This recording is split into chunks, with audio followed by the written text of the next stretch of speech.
Hello नमस्कार दोस्तों। Lakshmi सूत्रम astrology में आप सभी का स्वागत है। मैं डॉक्टर महेश जोशी आज फिर लेकर आया हूं मैरिज से रिलेटेड एक एनालिसिस को। मेरे पास कमेंट्स आ रहे हैं कि सर और टॉपिक्स पर भी आप वीडियोस बनाइए, तो मैंने जॉब से रिलेटेड टॉपिक्स पर वीडियो बनाया है। एक मैंने पीछे बर्थ ऑफ चाइल्ड पे बनाया था, तो मैं जैसे भी जो भी टॉपिक्स मुझे कोई सुटेबल चार्ट्स मिलेंगे तो मैं उन पर जरूर वीडियोस बना के आपके सामने प्रेजेंट करूंगा, जिससे कि आप इसे सीख सकें। आप जब इन वीडियोस को देख रहे हैं तो इसकी बारीकियों को देखें। मैं जितनी आसान तरीके से आपको चीजों को बता रहा हूं उन्हें आप नोट करें और उसको आप रिवाइज करें, तो आप एस्ट्रोलॉजी बहुत अच्छे तरीके से सीख जाएंगे। किन्हीं भी बुक और ग्रंथ और क्लासिक्स को पढ़कर एस्ट्रोलॉजी सीखना पॉसिबल नहीं है। उनमें इतने ज्यादा कॉम्बिनेशंस होते हैं कि आप उन्हें लर्न नहीं कर सकते। और आप यूट्यूब पर जाकर वीडियोस देखेंगे तो आप इतने कंफ्यूज हो जाएंगे। उनका ज्यादा फोकस व्यूअरशिप बढ़ाने में है, ना कि आपको एस्ट्रोलॉजी सिखाने में। आपको कोई भी इस तरीके से लाइव एनालिसिस करके जनरली देता नहीं है। मैं आपको सारी टेक्निक्स अप्लाई करके यहाँ पे बता रहा हूं, तो वीडियोस को शुरू से आखिर तक देखें यदि आपको एस्ट्रोलॉजी में इंटरेस्ट है तो। क्योंकि मेरा ऑब्जेक्टिव इसको ज्यादा से ज्यादा लोगों के पास पहुंचाना है, जैसा कि मैं हर बार बोलता हूं, तो मैं फिर वही चीज रिपीट कर रहा हूं। तो आप देखिए, ये एक पर्टिकुलर केस है जिसके अंदर इस नेटिव की डेट ऑफ बर्थ यहाँ पे लिखी हुई है 10/8/87। टाइम इसका मैंने करेक्ट किया हुआ है, उसने जो बताया उससे कुछ करेक्ट किया हुआ है। इवेंट को मिलाकर 22:20 टाइम है नाइट का, और नैनीताल का बर्थ है। तो आपको ये दिखाई दे रहा होगा नेटिव अभी 2024 तक इसकी मैरिज नहीं हुई है। तो मेरे पास ये एनालिसिस के लिए आया था, व्हाट्सएप नंबर पर मेरे वीडियोस देखकर इन्होंने भेजा, और मैंने इसको आपके सामने एनालाइज करने की कोशिश करूंगा। तो थोड़ा सा आप धैर्य रखेंगे, पेशेंस रखेंगे, थोड़ा टाइम देंगे तो आपको बहुत सारी चीजें सीखने को इसमें मिलेंगी। मैंने इनके बारे में 6 प्रेडिक्शंस दी थी एडवांस में, बगैर इनसे पूछे हुए, और ये सभी 6 की 6 प्रेडिक्शंस पे एग्री हुए थे। और अब आप देखेंगे कि ये भी वीडियो देख रहे होंगे तो इन्हें पता होगा कि मैंने इन्हें जो भी बातें बताई थी ये बिल्कुल एग्री हुए थे। मैं आपको बताता हूं मैंने किस तरीके से बताई थी। तो सबसे पहला मैं इनका डिले को एनालाइज करूंगा कि इनकी मैरिज डिले क्यों है। दूसरी एक चीज मैं बता देता हूं, मैं डिनायल ऑफ मैरिज में ज्यादा बिलीव नहीं करता। जो डिनायल भी दिख रहा होता है तो मेरी कोशिश होती है कि मैं उसमें मैरिज होने के रास्ते ढूंढूं, किस तरीके से मैरिज हो सकती है। और मेरे पास कोई भी पर्सन यदि कुंडली भेजता है तो चाहे मुझे कितना ही डिनायल दिख रहा हो, पर भी मैं उसके अंदर पॉजिटिव पॉइंट ढूंढकर ये कोशिश करता हूं कि उसको टाइमिंग ऑफ मैरिज बताऊं और उसकी मैरिज हो सके। क्योंकि डिनायल बहुत मुश्किल है, मैरिज हर इंसान की हो सकती है यदि वो थोड़ा सा एफर्ट करे। क्योंकि 10% जो भी है वो हमारा इस जन्म के कारकत पर भी डिपेंड करता है। कुंडली के अलावा हमारी कुंडली में कितने भी गलत योग बन रहे हो, मगर हम प्रयास करेंगे। 10% हमें भगवान ने अभी भी इस जन्म में भी मेहनत करने के लिए कहा है। तो हम यदि सही डायरेक्शन में प्रयास करेंगे तो कुंडली कितनी भी खराब हो तभी भी आपकी मैरिज होगी और सारे काम बन सकते हैं। वो उस हद तक नहीं बनेंगे, लेट होंगे, मगर हो जाएंगे। तो ये 36 ईयर के आसपास इनकी एज है और अभी तक इनकी मैरिज नहीं हुई। अब रीजन मैं बता रहा हूं। सबसे पहले प्रॉमिस नहीं दिख रहा है, देखिए। तो प्रॉमिस में हम सबसे पहले देखते हैं 7वां भाव कुंडली का। तो 7वें भाव को देखते हैं। मैं थोड़ा सा बिल्कुल सिंपल वे में बता रहा हूं। तो ये पाप कर्तरी में है। पाप कर्तरी जब ये होता है जब किसी भी भाव के दोनों तरफ अशुभ ग्रह बैठे हों। तो यहाँ पे केतु और सैटर्न शनि ये दोनों अशुभ ग्रह हैं। तो वो 7वें भाव के दोनों तरफ बैठे हैं, इसलिए वो पाप कर्तरी में है। अब दूसरी जो इंपॉर्टेंट बात आती है वो होता है 7th लॉर्ड। तो 7th लॉर्ड यहाँ पे 7 साइन है, वो वीनस है। वीनस यहाँ पे रखा हुआ है। तो ये भी ये इस कुंडली के अंदर कंबस्ट मतलब अस्त है। और साथ में ही देखिए मार्स और सूर्य दो अशुभ ग्रहों से पीड़ित है। इसके साथ में मरकरी भी बैठा हुआ है। मरकरी वीनस के साथ अच्छा नहीं माना जाता मैरिज रिलेटेड मैटर्स में। मरकरी नपुंसक प्लेनेट है और वीनस आपका सेक्स का कारक है। तो नपुंसक प्लेनेट को उसके साथ बैठा दोगे तो बच्चों के होने में भी डिफिकल्टी होती है, और हस्बैंड वाइफ के बीच में ज्यादा बनती भी नहीं है। महिला के केस में यदि मार्स और वीनस के साथ मरकरी आ जाए तो मैरिज होने में भी डिफिकल्टी आएगी। यदि हो गई तो उनके बीच में सेटिस्फेक्शन नहीं होगा। ये कॉम्बिनेशन है, आप उसे ध्यान रख सकते हैं। तो एनीवे इनका 7th लॉर्ड पीड़ित हो गया दो दो अशुभ ग्रहों से। साथ में ही वीनस भी पीड़ित हो गया जो मैरिज का कारक है, क्योंकि 7th Lord of Venus same है। तो मैरिज आने में डिफिकल्टी होने ही वाली है। अब ये देखिए, इनका वीनस से मैं सातवां भाव देखता हूं तो वो सातवां भाव वीनस से कुछ खास पीड़ित नहीं है उस पे, मगर सैटर्न की दृष्टि है तो वो डिले को रिप्रेजेंट कर रहा है, काफी ज्यादा डिले को रिप्रेजेंट कर रहा है। तो वीनस से सातवें भाव पे भी शनि की दृष्टि पड़ गई तो वो डिले को रिप्रेजेंट कर रहा है, और एक तरीके से हम मान ही सकते हैं पीड़ित है, क्योंकि मार्स भी यहां से देख रहा है, तो ये पूरी तरीके से पीड़ित है ये कुंडली। अब मैं इसके D9 चार्ट पर भी थोड़ा सा चला जाता हूं, क्यों वो भी देखना जरूरी है जब मैं प्रॉमिस देख रहा हूं। तो D9 चार्ट का सातवें भाव में इसकी पहले, सबसे पहले हम देखते हैं D9 चार्ट के केंद्र। तो केंद्र में दो शुभ ग्रह बैठे हुए हैं, ये एक पॉजिटिव बात है। एक अशुभ ग्रह बैठा हुआ है, तो ये एक बहुत बड़ी पॉजिटिव बात है। डिनाइल ऑफ मैरिज का मेरा एक कॉम्बिनेशन है, आपने मेरे प्रीवियस वीडियोस देखे होंगे कि महिला जातक के केस में यदि D9 की लग्न में जुपिटर आकर बैठ जाए तो वो डिनाइल ऑफ मैरिज का कॉम्बिनेशन बनता है, और यदि उस पर अशुभ ग्रह की दृष्टि हो तो पक्का ही डिनाइल है, बहुत मुश्किल मैरिज होगी। मगर शुभ ग्रह की दृष्टि हो तो मैरिज की पॉसिबिलिटी हो जाती है। तो यहाँ पे जुपिटर बैठा हुआ है तो ये डिले तो होगा ही होगा, पक्का वो हो चुका है इस केस में। मगर इस पे किसी अशुभ ग्रह की दृष्टि नहीं है, ये एकमात्र पॉजिटिव चीज मैं इसमें देख रहा हूं, जिसकी वजह से मैं इसको डिनाइल ऑफ मैरिज नहीं मानूंगा कि जुपिटर पे अशुभ ग्रह की दृष्टि नहीं है। फिर D9 चार्ट के केंद्र में दो शुभ ग्रह बैठे हुए हैं। D9 चार्ट के केंद्र में दो शुभ ग्रह क्या इंडिकेट करते हैं आपको, ये मैं बता देता हूं कि इसकी मैरिज हो या ना हो, मगर इसके मैरिज रिलेटेड अफेयर्स पक्का होंगे। अपोजिट सेक्स से इसका जो भी किसी भी तरीके का लिंक पक्का होगा। ये D9 चार्ट के जो केंद्र भाव हैं, किसी की मैरिज नहीं भी हो रही है तो केंद्र भाव में शुभ ग्रह उसको सेक्सुअल रिलेशनशिप देते हैं, तो इसकी मैरिज हो सकती है, ऐसा नहीं है कि इसकी मैरिज नहीं हो सकती। सेवेंथ भाव का लॉर्ड यहाँ पर मार्स, फिर देखिए पाप कर्तरी में आ गया, तो ये सेवेंथ हाउस भी कोई उतना खास नहीं है, मगर इस पर कोई अशुभ ग्रहों का असर नहीं है, इसलिए सेवेंथ हाउस थोड़ा सा ठीक है, एक ये मामूली सी पॉजिटिव बात है। और ये तो पाप कर्तरी में आ ही गया सेवेंथ हाउस का लॉर्ड। फिर यहाँ पर जो इसका सेवेंथ लॉर्ड है D1 चार्ट का, उसे मैं उठाकर यहाँ पर लाकर देखता हूं, तो वो एक तो ट्राइन में आ गया त्रिकोण में, और मित्र राशि में मित्र के साथ है। सैटर्न उसका मित्र होता है, मित्र राशि में, ये एक दूसरी पॉजिटिव चीज है। इस कुंडली के अंदर सभी तरीके की चीजें नेगेटिव है मैरिज से रिलेटेड, मगर ये दो चीजें पॉजिटिव है, इसलिए मैं इसको 100% डिनाइल नहीं कर रहा हूं। बहुत ही ज्यादा डिफिकल्टीज के बाद इस नेटिव की मेरे हिसाब से मैरिज होनी चाहिए।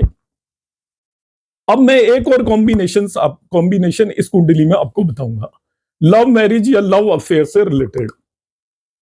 लव मैरिज और लव अफेयर से रिलेटेड आपने मेरा वीडियो देखा होगा और भी देखोगे। फिफ्थ हाउस रोमांस का कारक होता है, सेवेंथ हाउस अपोजिट सेक्स का कारक होता है। जहां पे भी पांचवें और सातवें भाव का कॉम्बिनेशन बन जाए तो उसमें अफेयर पक्का होता है, और चंद्रमा भी यदि उन्हें देख ले तो बहुत ही स्ट्रॉन्ग कॉम्बिनेशन बन जाता है। तो यहां पर इस कुंडली के अंदर मैंने देखा कि जो फिफ्थ लॉर्ड है वो सन है, और सेवेंथ लॉर्ड वीनस है, वो दोनों कंजक्ट हो गए। तो सन और वीनस कंजक्ट का मतलब रोमांस होगा। अब रोमांस हो गया, उसके अंदर मार्स जब इन्वॉल्व आ जाता है वीनस के साथ, तो वहां पर सेक्सुअल एक्टिविटी भी इन्वॉल्व हो जाती है। मैरिज हो या ना हो, इस तरह की एक्टिविटी की पॉसिबिलिटी होती है। मरकरी जब आ जाता है तो मैरिज को ऑब्स्ट्रक्ट करता है एक तरीके से। नपुंसक प्लेनेट आ गया उस एक्टिविटी में, तो वो आगे प्रोपेगेट नहीं हो पाती। तो रोमांस को इंडिकेट करता है यदि पांचवें और सातवें भाव में किसी तरीके का लिंक हो जाए, सातवें और नवें भाव में किसी तरीके का लिंक हो जाए, तो वो भी इंडिकेट करता है। तो यहाँ पर एक तरीके का अफेयर हम देख सकते हैं। जब आपको D1 चार्ट के अंदर अफेयर दिख जाए और पांचवें भाव को यहाँ पर मून चंद्रमा एक सॉफ्ट प्लेनेट देख रहा है, जुपिटर भी देख रहा है, तो बहुत स्ट्रॉन्ग कॉम्बिनेशन है अफेयर का।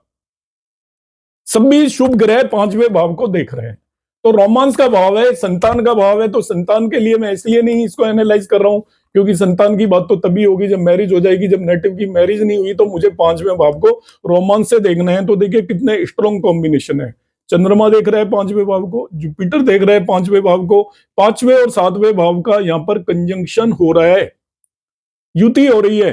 तो पक्का रोमांस होगा, लंबे समय तक होगा, मगर उसमें डिफिकल्टीज होंगी। मार्स आ गया, ये एट्थ लॉर्ड है, तो वो सडननेस क्रिएट करेगा, ऑब्स्ट्रक्शंस क्रिएट करेगा। तो इसको इजीली मैरिज नहीं होने वाली है इसकी। अब यही कॉम्बिनेशन मैरिज रोमांस के लिए हम D1 चार्ट देखते हैं, लव अफेयर के लिए D1 चार्ट देखते हैं, मगर यदि आपको देखना है कि ये मैटरलाइज होगा या नहीं होगा, मैरिज भी होगी कि नहीं होगी, तो हमें यही कॉम्बिनेशंस D9 में भी देखने पड़ेंगे कि D9 में कुछ कॉम्बिनेशंस बन रहे हैं या नहीं बन रहे हैं। तो D9 के अंदर भी आप इसका 5वां भाव, 7वां भाव और 9वां भाव देखते हैं हम। 5वां, 7वां और 9वां भाव आपको D9 चार्ट के अंदर भी देखना पड़ेगा, और वहां पर यदि कुछ कॉम्बिनेशंस बनते हुए नजर आते हैं तब हम कहेंगे कि हाँ पॉसिबिलिटी है। तो देखिए, 5th हाउस का लॉर्ड यहां पर 7वें भाव में चला गया है। 5th हाउस का लॉर्ड है 7वें भाव के अंदर, ये दोनों 5th हाउस का लॉर्ड 7वें भाव में चला गया है, तो एक थोड़ा सा कॉम्बिनेशन तो बनता है, बहुत स्ट्रॉन्ग कॉम्बिनेशन तो नहीं बनता। इसी तरीके से आपका यहाँ पर मरकरी हम देखते हैं तो यहाँ पर बैठा हुआ है 8 साइन में। बाकी इसमें और इसके अंदर हम कॉम्बिनेशन देखते हैं, यदि 7 और 9 के बीच में तो कोई खास कॉम्बिनेशन नहीं बन रहा, मगर एक कॉम्बिनेशन आपको मैं बता देता हूं, ये यहाँ पे भी बन रहा है। 7th लॉर्ड को 9th लॉर्ड एस्पेक्ट कर रहा है, 7th लॉर्ड को 9th लॉर्ड एस्पेक्ट कर रहा है, अपोजिट नहीं है। इसी तरीके से 7th लॉर्ड भी 5th हाउस को एस्पेक्ट कर रहा है, तो देखिए घालम गेल है 5, 7 और 9 के बीच में, तो कुछ पॉसिबिलिटी है। मगर पॉसिबिलिटी क्या है, ये जो शनि देख रहा है इसको 7th लॉर्ड को, ये इस काम को डिले भी करेगा और ऑब्स्ट्रक्शंस भी क्रिएट करेगा।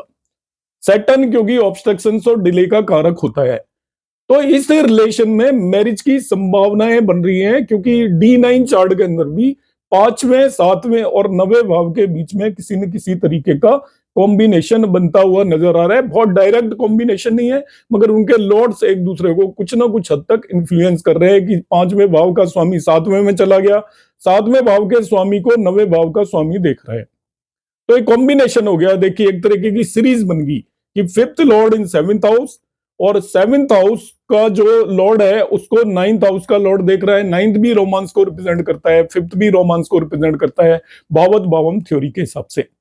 इसलिए इस नेटिव का अफेयर होगा, और अफेयर कन्वर्ट भी हो सकता है मैरिज में, मगर देयर विल बी डिफिकल्टी। सीधा सीधा कोई कॉम्बिनेशन बन नहीं रहा है, लंबे समय तक वो चलेगा और उसके बाद उसके अंदर कुछ डिफिकल्टीज आएंगी, और ये बहुत कोशिश करेंगे तो वो मैरिज में भी कन्वर्ट हो सकता है। तो इस तरीके से मैंने इसको, जो एक 36 ईयर की एज का नेटिव है, उसकी मैरिज को जस्टिफाई करने की कोशिश की, और ये भी बताया कि इसके अंदर लव अफेयर एग्जिस्ट करता है, और लव अफेयर मैरिज के अंदर कन्वर्ट हो सकता है, मगर आसानी से नहीं होगा, उसके अंदर ऑब्स्ट्रक्शंस आने वाली हैं।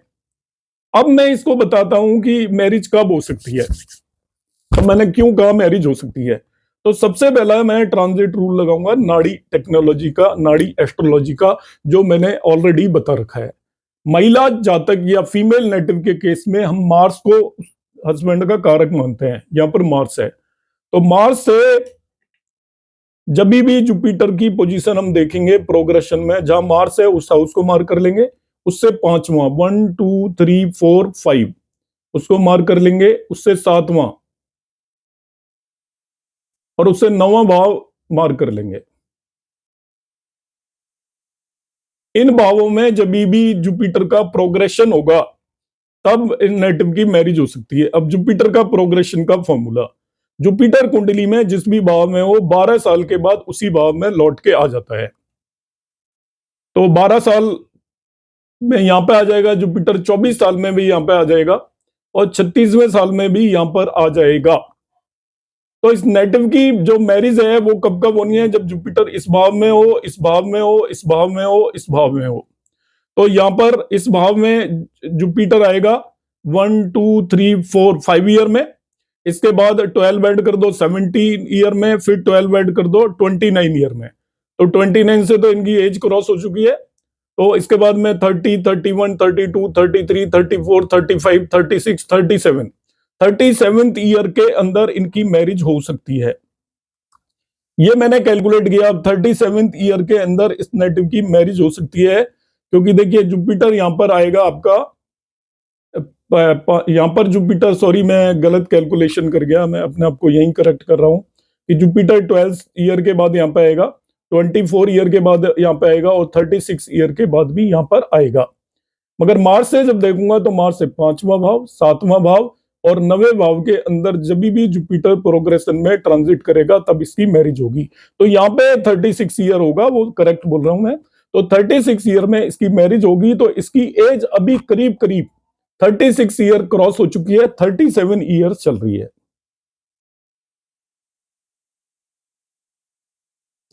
तो 36 ईयर कंप्लीट होने के बाद भी इसकी मैं पॉसिबिलिटी मानकर चलता हूं, क्योंकि ट्रांजिट टेक्नोलॉजी में डिग्रीज की भी इंपॉर्टेंस होती है। यहां पर मैंने डिग्रीज मेंशन नहीं की है, इसमें जुपिटर की और मार्स की दोनों की डिग्रीज देखनी पड़ती हैं। तो मैंने डिग्रीज जब चेक की तो मुझे पता लगा कि 37th ईयर के अंदर वो एंटर हो जाती है। और जब भी जुपिटर हायर डिग्रीज में होगा तो आपको 1 ईयर ऐड कर देना है। तो यहाँ पे 37 ईयर मैंने इसकी एज डिसाइड की, और उस एज के हिसाब से मुझे लगता है कि इस नेटिव की मैरिज अगस्त 2024 तक हो सकती है। तो इस तरीके से मैंने मार्स के ट्रांजिट के बेस, मार्स की पोजीशन और जुपिटर की पोजीशन इस कुंडली में देखकर इसकी जो एज कैलकुलेट की, उस एज के हिसाब से इसकी मैरिज अभी पॉसिबल है। अब मैरिज मैंने पॉसिबल बताई, तो बाकी कॉम्बिनेशंस भी मैं लगाकर देखूंगा। तो मैं बहुत सारे कॉम्बिनेशन इस कुंडली में नहीं लगते, नो डाउट, मगर जो सबसे सिंपल कॉम्बिनेशन है वो मैंने लगाया। और वो कॉम्बिनेशन क्या है, देखिए मैंने यहाँ पे दशा लिखी हुई है, आपके सामने एनालाइज कर रहा हूं। सैटर्न वीनस, तो क्या दशा कुछ जस्टिफाई करती है क्या? तो दशा देखते ही मुझे बहुत सारी उम्मीद जग गई इस केस में, क्योंकि देखिए वीनस की दशा है, अभी भी मैंने कॉम्बिनेशन बताया था, वीनस एंड 7th लॉर्ड, ये क्लासिकल कॉम्बिनेशन है। तो वीनस और 7th लॉर्ड की ही दशा है इस नेटिव की अंतरदशा, और ये अंतरदशा है 19/8/2024 तक। जब ये नेटिव 37 ईयर का कंप्लीट होगा तब तक की दशा है। इसका मतलब बहुत उम्मीद अब मुझे हो गई, और मैं इसको कह सकता हूं कि पॉजिटिवली ये दशा कॉम्बिनेशन जस्टिफाई कर रहा है। अब डबल ट्रांजिट मैंने देखने का सोचा सेकंड, क्योंकि ट्रांजिट के बगैर कोई भी इवेंट नहीं होता है, यदि दशा भी है तो ये वाला ट्रांजिट तो मैं देखूंगा ही। वीनस का तो लग ही जाता है, वीनस के ट्रांजिट को ज्यादा देखने की नीड नहीं होती, क्योंकि वीनस तो साल भर में घूम ही जाता है पूरी कुंडली में, तो वो हर चीज को इन्फ्लुएंस कर ही देगा। यहाँ पे मैंने देखा कि ट्रांजिट वही है जो लग्न लॉर्ड का भी तो ट्रांजिट देखना है। लग्न लॉर्ड ये देखिए जुपिटर, और वो 7वें भाव को इन्फ्लुएंस कर रहा है। 7वें भाव को ट्रांजिट में जुपिटर इन्फ्लुएंस कर रहा है, तो ये मैरिज का कॉम्बिनेशन बन गया। अब सैटर्न मगर यहाँ पे 11 साइन में है, तो आप कहेंगे सैटर्न तो डबल ट्रांजिट की कंडीशन को सेटिस्फाई नहीं कर रहा, मगर सैटर्न अभी नवंबर मंथ में रेट्रोग्रेड था। तो रेट्रोग्रेड प्लैनेट क्या होता है, अपने प्रीवियस हाउस से भी इन्फ्लुएंस करता है। सैटर्न नवंबर मंथ में रेट्रोग्रेड था 11 साइन में, तो उसका प्रीवियस साइन मतलब उसकी पोजीशन में यहां पर मानूंगा, और यहां से वो ट्रांजिट में 7वें भाव को इन्फ्लुएंस कर रहा है। तो डबल ट्रांजिट की कंडीशन नवंबर में सेटिस्फाई हो रही थी। जुपिटर यहाँ पे था, सैटर्न यहाँ पर रेट्रोग्रेड था, वक्री था, तो इस जगह से इस हाउस को सेटिस्फाई कर रहा था, मगर करंटली नहीं हो रही। तो मैं आपको एक और रूल बता देता हूं सैटर्न के ट्रांजिट के केस में। सैटर्न जब भी किसी भी भाव में ट्रांजिट कर रहा होता है तो वो अपने रिजल्ट ट्रांजिट में एंटर होने के 6 महीने पहले और 6 महीने बाद तक भी देता है। ये भी क्लासिकल कॉम्बिनेशन है, ये अपनी तरफ से नहीं बता रहा हूं मैं, क्लासिक्स का कॉम्बिनेशन है कि सैटर्न जब भी ट्रांजिट करता है तो सैटर्न ट्रांजिट में एंटर होने से 6 महीने पहले और 6 महीने बाद तक रिजल्ट देना शुरू कर देता है। आपने देखा होगा 7.5 पीरियड हम देखते हैं, इस नेटिव की 7.5 भी चल रही है, ध्यान से देखना।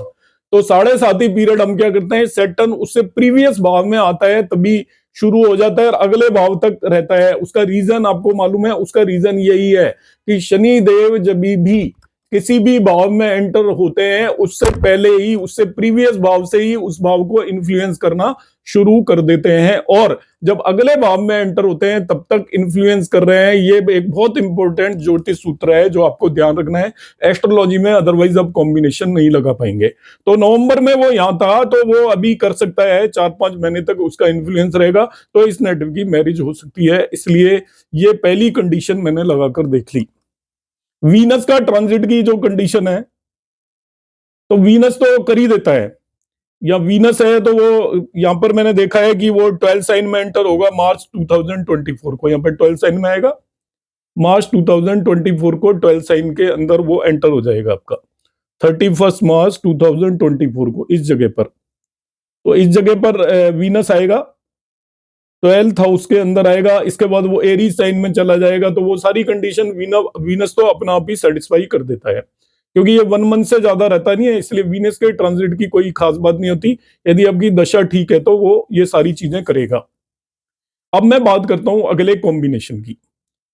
नेक्स्ट कॉम्बिनेशन एक ये है कि जब ये केन राव सर की थ्योरी है, जो मैं प्रीवियस वीडियोस में बताता हूं, कि सैटर्न इन ट्रांजिट दारा कारक को यदि एस्पेक्ट करता हो, तो सैटर्न यहां पर है करंटली, और वो दारा कारक को तीसरी दृष्टि से, ये तो है आपकी वैसी दृष्टि पाराशरी, मगर यहाँ पे हम दारा कारक में जो दृष्टि देखते हैं वो दृष्टि देखते हैं हम जैमिनी दृष्टि।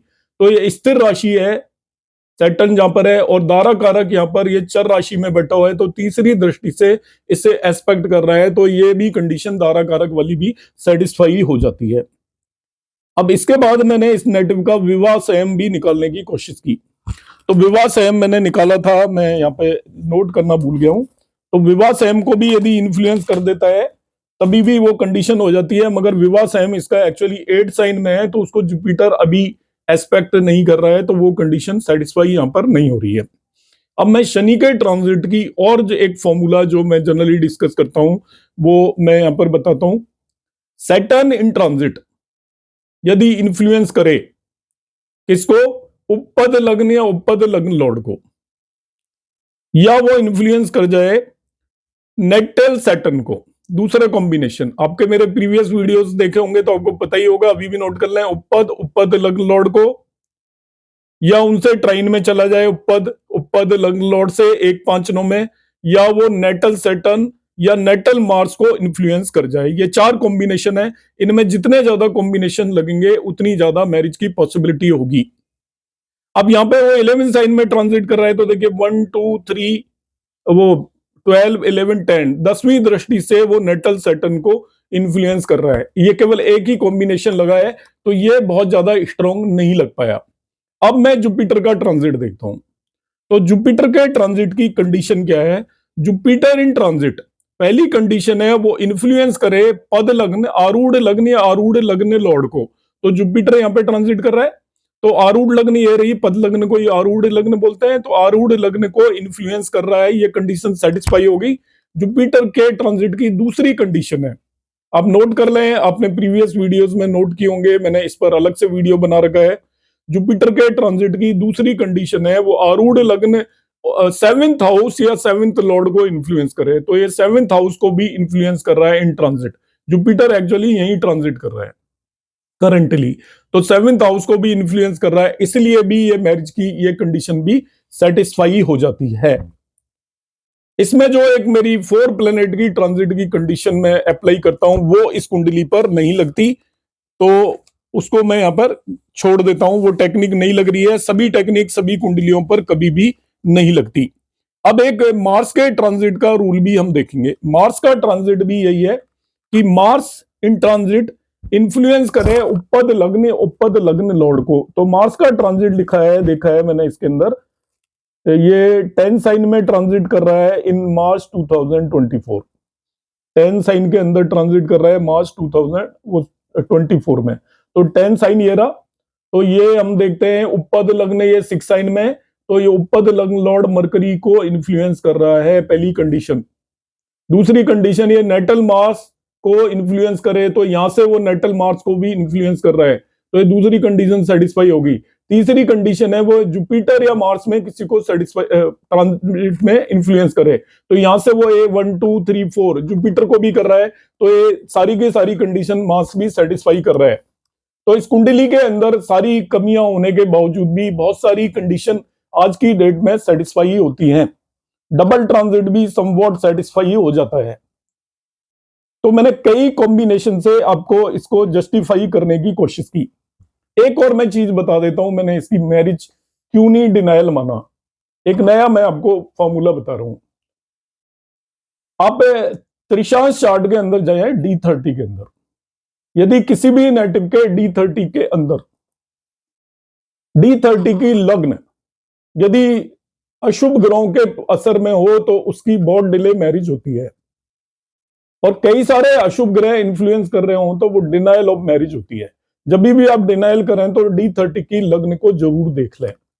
यदि लग्न बुरी तरह पीड़ित हो तो अब आप कहेंगे डिनायल, अदरवाइज मैरिज पक्का होगी। अब इस नेटिव का मैंने D30 चार्ट यहां पर बनाया हुआ है ऑलरेडी।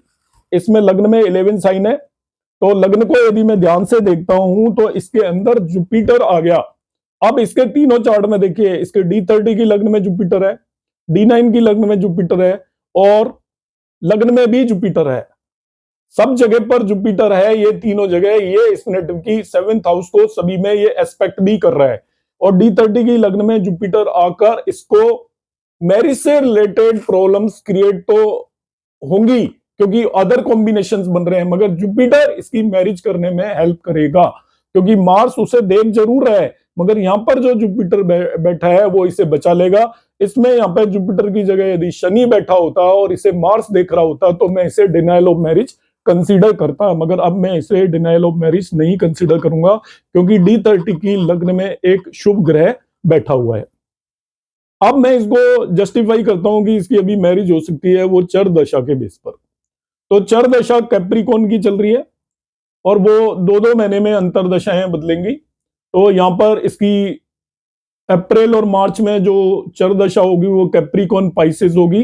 तो कैप्रिकॉन पाइसेस मींस मकर और मीन राशि की दशा होगी। तो हम देखते हैं कि मकर तो कहां पर है, ये रही 10 साइन, तो ये DKN है 2 साइन में। DKN दारा कारक नवांश इसको एस्पेक्ट कर रहा है, ये इसे एस्पेक्ट कर रहा है, तो ये कॉम्बिनेशन आपका बन जाता है जो मैं ऑलरेडी बता चुका हूं। दारा कारक नवांश एक्चुअली इसका दारा कारक जुपिटर है, गुरु है। आप कुंडली घर में बनाएंगे तो आपको पता चल जाएगा। गुरु जिस भी राशि के अंदर D9 चार्ट में होता है उसे हम दारा कारक नवांश बोलते हैं। तो 2 साइन दारा कारक नवांश है, तो जो राशि दशा है वो इसके दारा कारक नवांश को एस्पेक्ट कर रही है, तो ये कॉम्बिनेशन भी इसकी मैरिज कराता है। अब अंतर दशा पाइसेस 12 है, तो उसे आप देखें ये उपपद लग्न यहाँ पर है, उससे 7वें भाव की दशा है, और उपपद को ये देख भी रहे हैं दोनों एक दूसरे को। तो उपपद इस अंतर दशा राशि को देख रहा है, उसके 7वें भाव की दशा है, तो उपपद से 7वें भाव में भी मैरिज हो जाती है। तो चर दशा है इसकी मैरिज कराने में कैपेबल है। अब तीसरी जो हम कंपोजिट टेक्निक से कंफर्म करेंगे कि मैरिज अभी हो सकती है या नहीं, तो मैं योगिनी दशा को लगाऊंगा। तो इस नेटिव की योगिनी दशा जुलाई 2024 तक, अभी से लेकर, वो धान्या और सिद्धा है। धान्या को जिन लोगों को योगिनी नहीं पता है तो हम मान सकते हैं जुपिटर की दशा होती है, और सिद्धा वीनस या शुक्र की दशा होती है। तो आप फिर देख लीजिए जुपिटर और शुक्र की दशा है, दोनों का कितना इंपॉर्टेंट रोल है। ये आपकी शुक्र की अंतरदशा है जो कि इसका 7th लॉर्ड है, और जुपिटर लग्न में बैठा हुआ है, यहाँ पे भी लग्न में बैठा हुआ है। तो ये दोनों ही मैरिज देने में कैपेबल है, क्योंकि ये इसके 7th हाउस को देख रहा है।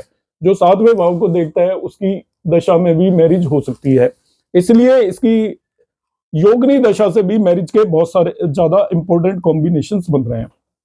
तो मैंने मल्टीपल टेक्निक से इसकी मैरिज को आपके सामने एनालाइज किया, और on the basis of analysis मुझे लगता है, और ईश्वर की कृपा रहेगी, तो इनकी अप्रैल के आसपास मैरिज होने की पॉसिबिलिटी होगी। यदि इन्हें एफर्ट करने पड़ेंगे, आसानी से नहीं होगी।